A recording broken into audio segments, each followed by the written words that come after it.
welcome to the first episode of Garbage Sports Talk. I'm your host, Graham Wright. On this show, we talk about the most frequently talked about things in sports. And today, we are going to talk about what pretty much everyone in the world is talking about, at least in the United States, and that is the Colin Kaepernick ad. Personally, I think it's a great ad, honestly. The way that he has taken this whole thing has been absolutely unbelievable. He has pretty much sacrificed his entire career for this. A great career, but the way he carried the Niners to the Super Bowl, I think it was 2013, is pretty impressive stuff. So there's that. Not only that, but it's just police brutality and inequality in colored people in the United States. It's just absolutely... It's just ridiculous, honestly, in the States. I'm not saying it doesn't happen everywhere, but it happens mostly in the States. I'm from Canada myself, so I don't really see a lot, but I do see the news a lot, and it's pretty salty stuff. But you know, this ad goes so much deeper than just sports. You see people cutting off the Nike swooshes off their socks, off their shoes, burning stuff. And it just makes me really scratch my head, honestly, because they bought them. It's like the jersey burning. So what, they go to a different team? Like the first time I saw someone burn a Terrell Suggs jersey because he knelt for the anthem. Well, why would you do that? You spend $200 on that thing for your beliefs. And for something that's not even disrespecting your flag, your country. If people have actually seen the first time that an Army person spoke to Colin Kaepernick about this, Colin Kaepernick was sitting down for the anthems.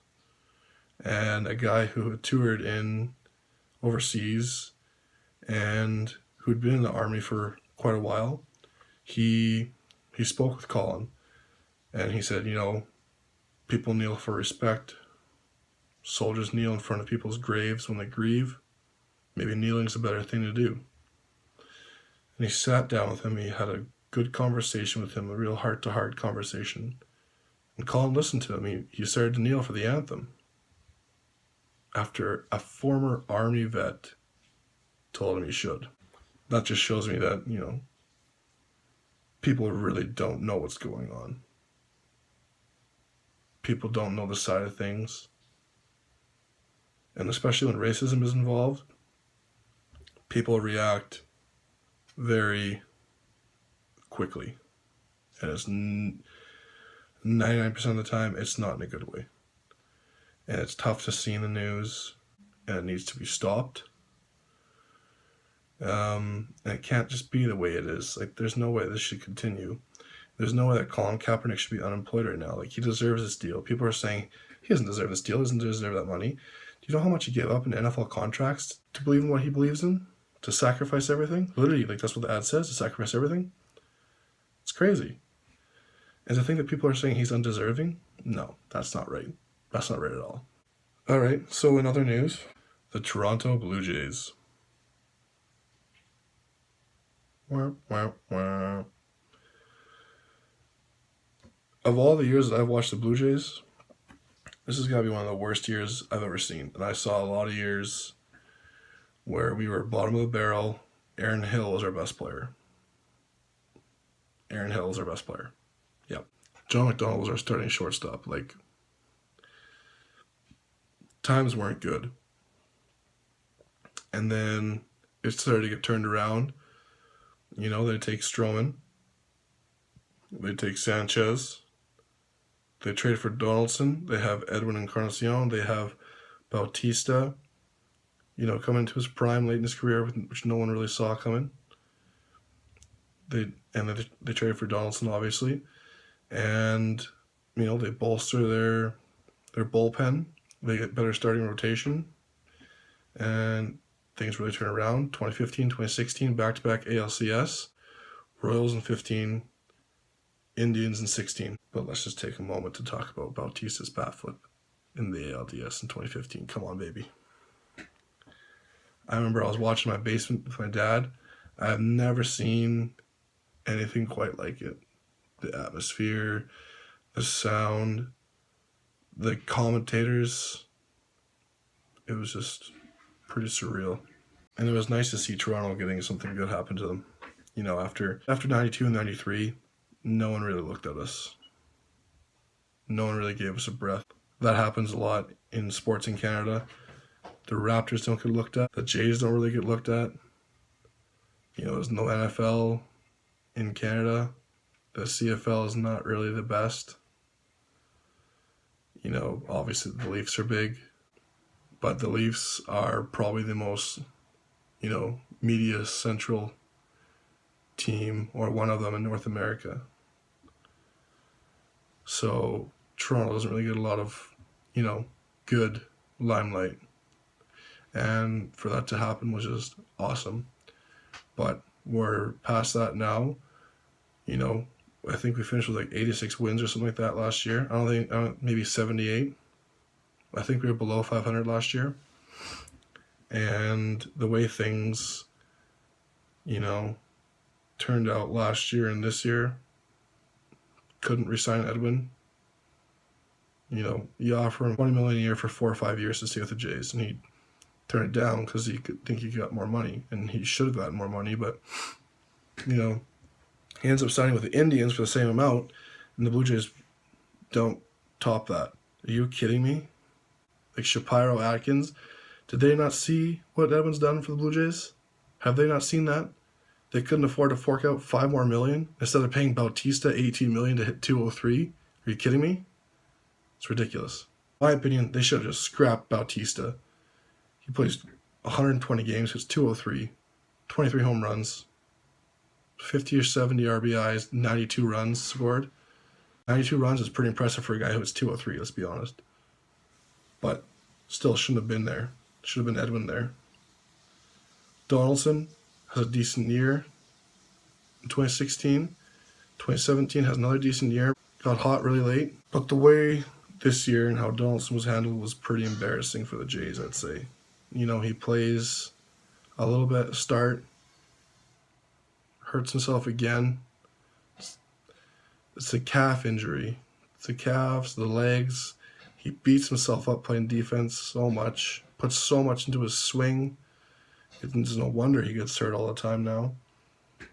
But he gets injured at the start of this season, goes on the DL, comes back, plays a little bit, DL again, and he's not heard from for like 2 or 3 months. You know, plays a couple games in single A, then gets traded to Cleveland. What's up with Toronto loving Cleveland? Like, is Shapiro still part of the organization or something? I know rival clubs don't like it either. I traded to Cleveland and he got put on the DL. He was supposed to start another rehab assignment for 5 days at least. And if he returns to his form like he did in 2015, 2016, Indians could go pretty deep this year, I'd say. Enough about baseball. Let's go to hockey. My personal favorite, John Tavares. It's a hell of a signing by the Maple Leafs. I think it's awesome. You know, you got Tavares 1. I think Tavares will be number 1 center. I think Matthew will be number 2. Matthews will be for sure first line power play, just to make up for the first line playing time that he'll be missing. Kadri, not even a question, 3rd line center. And then Par Lindholm, I think, 4th line center. That's going to be the best center core in the entire National Hockey League. And I'm not surprised that, you know, their Stanley Cup odds shot up as soon as they signed Tavares, because he's a franchise turnaround team, franchise turnaround kind of player. And to go to a team with a franchise player already on it, in Matthews, that's just something that you know, Leafs fans are going to love for the next 7 years.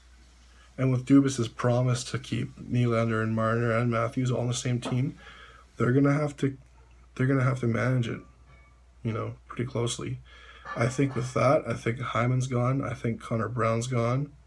I think a lot of their, third to fourth line players are gone. Komarov didn't re-sign. They traded Matt Martin because they weren't on fantastic deals. I don't blame them.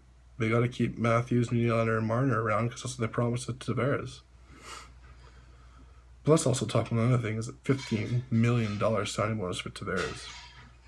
Yeah, it's not bad. But because he's in Canada, he only gets to keep half of it.